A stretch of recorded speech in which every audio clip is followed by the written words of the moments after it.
Hello, જય માતાજી, જય શ્રી કૃષ્ણ। આજની વાર્તા શરૂ કરી પહેલાં વિડીયો ગમે તો લાઇક અને શેર કરી દેજો। ચેનલ ઉપર જો તમે નવા હોય તો ચેનલને સબસ્ક્રાઈબ કરી દેજો। તો ચલો શરૂ કરીએ આજની વાર્તા। એક મજાની વાર્તા, ફેસલો। દેશની સર્વોચ્ચ અદાલતમાં આજે બહુચર્ચિત અનન્યા સુબ્રમણ્યમ કેસનો ચુકાદો આવવાનો હતો। આખો કોર્ટ રૂમ ખીચોખીચ ભરાઈ ગયો હતો। સૌથી પહેલી હરોળમાં બેઠેલી અનન્યા આજના ચુકાદાની બેસબ્રીથી રાહ જોઈ રહી હતી। થાકને નીચોવાઈ ગયેલું શરીર, મ્લાન ચહેરો, સુકાયેલા હોઠ, પરંતુ આંખોમાં આત્મવિશ્વાસની અનેરી ચમક, જાણે અનન્યા જીતનો જશ્ન મનાવવા બેતાબ હતી।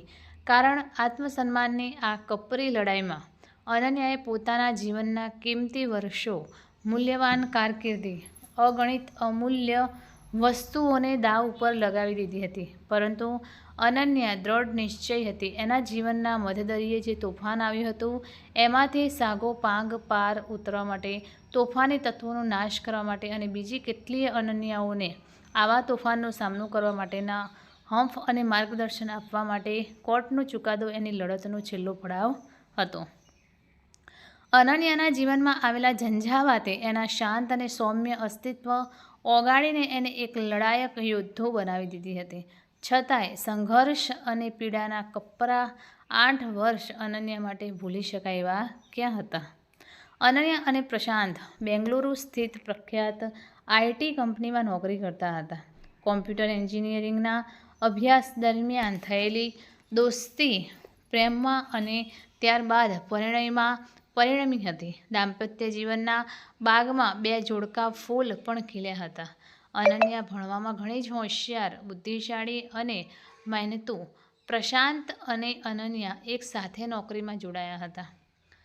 છતાંય અનન્યા પોતાની બુદ્ધિ, પ્રતિભા અને આવડત થકી સફળતાના સોપાન સર કરવા લાગી હતી અને ટૂંક સમયમાં જ કંપનીમાં મેનેજિંગ ડિરેક્ટરના ઉચ્ચ પદને શોભાવી રહી હતી। અનન્યાને મળેલી નાની ઉંમરમાં મોટી સફળતા પ્રશાંતને ખટકી હતી। અનન્યાની પૂર્ણક પ્રશાંતની ઘર પરિવારની અને બાળકોની જવાબદારીઓ નિભાવતી હતી। પરંતુ લઘુતા ગ્રંથિની ભાવનાથી પીડાઈ રહેલો પ્રશાંત અનન્યાથી દૂર થઈ રહ્યો હતો। ઓફિસમાં બીજા પુરુષ સહકર્મચારીઓ માટે પણ અનન્યાની પ્રગતિ ઈર્ષ્યાનું કારણ બની હતી અને એક દિવસ સવારે પ્રશાંત ધુઆં-ફુઆ થતો નાસ્તાના ટેબલ ઉપર આવ્યો।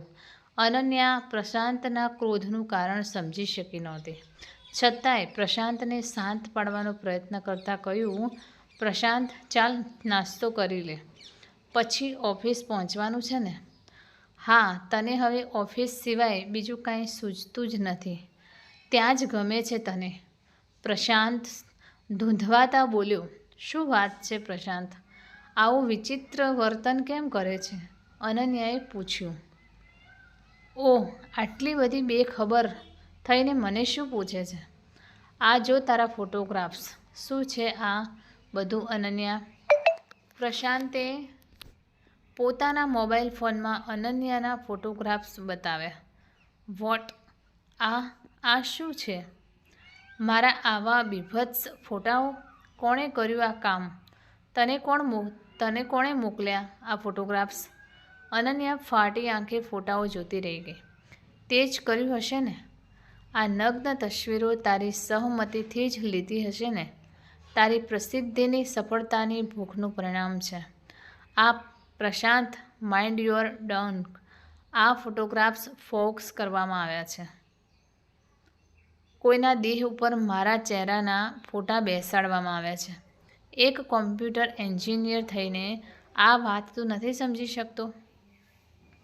ફોટોમોર્ફગ, મને પણ ખબર છે, પણ આટલું પરફેક્શન એમાં શક્ય જ નથી। મને મૂર્ખ ન બનાવ। પ્રશાંત, માઇન્ડ યોર ટંગ। આ ફોટોગ્રાફ્સ મોર્ફગ કરવામાં આવ્યા છે। કોઈના દેહ ઉપર મારા ચહેરાના ફોટા બેસાડવામાં આવ્યા છે। એક કોમ્પ્યુટર એન્જિનિયર થઈને આ વાત તું નથી સમજી શકતો? ફોટોમોર્ફગ, મને પણ ખબર છે, પણ આટલું પરફેક્શન એમાં શક્ય જ નથી. મને મૂર્ખ ન બનાવ અનન્યા. પ્રશાંત, હું શા માટે તને મૂર્ખ બનાવું?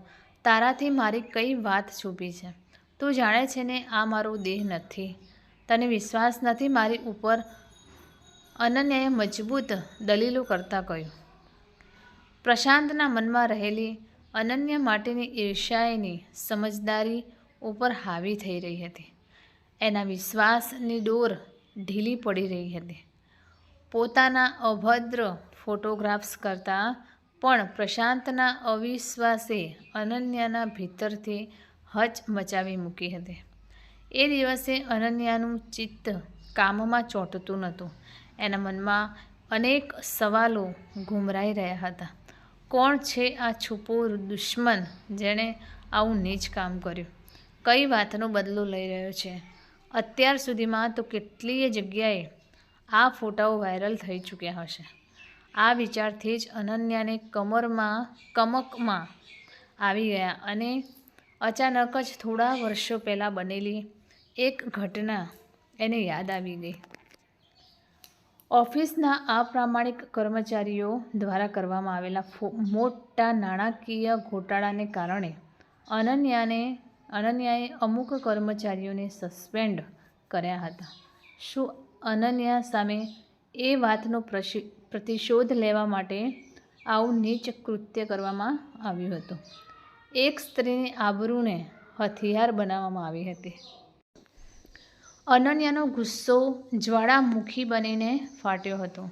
પોતાના માન સન્માન ઉપર પ્રહાર કરનારા આ નરાધમોને પકડીને આખરી સજા અપાવવા માટે અનન્યા કટિબદ્ધ થઈ ગઈ. પ્રશાંત, ફોટોમોર્ફિક સાયબર ક્રાઇમ છે. તું સાથ આપે તો આપણે આ નીચ કામ કરનારાઓને સખત સજા અપાવી શકીએ. અનન્યાએ પ્રશાંતના સાથની આશાથી કહ્યું. પરંતુ અદેખાઈની આગમાં બળી રહેલો પ્રશાંત પતિ તરીકેની ફરજ ચૂક્યો. અનન્યા, હું તને મદદ નહીં કરી શકું. મારા ઉપર બીજી જવાબદારીઓ પણ છે. તારે લડવું હોય તો લડી લે તારી રીતે. પ્રશાંત, આ અપરાધીઓને સજા નહીં અપાવીએ તો ભવિષ્યમાં મારા જેવી બીજી કેટલીય અનન્યાઓ હેરાન થશે. અનન્યાએ કહ્યું. તું ઇમોશનલી વિચારે છે, પરંતુ પ્રેક્ટિકલી આ બધું શક્ય નથી. અનન્યા, અને હા, તારે જે કરવું હોય તે કર, પણ મારા બાળકો ઉપર આ વાતનો ઓછાયો પણ પડવો ન જોઈએ. તારે કારણે બાળકોના ભવિષ્યને સંકટમાં મૂકી નહીં શકાય. પ્રશાંતે બાળકોને બહાને આ વાતથી હાથ જ ધોઈ નાખ્યા. પ્રશાંતની વણકહી વાત અનન્યા સમજી ગઈ, પરંતુ એક માની મમતા સામે એક સ્ત્રીના માન સન્માનનું પલડું નમી ગયું હતું અને સ્વાભિમાની અનન્યા ભારે હૈયે ઘર અને બાળકોને મૂકીને આત્મસન્માનને કપરી લડાઈ લડવા કાંટાળા માર્ગ પર નીકળી પડી.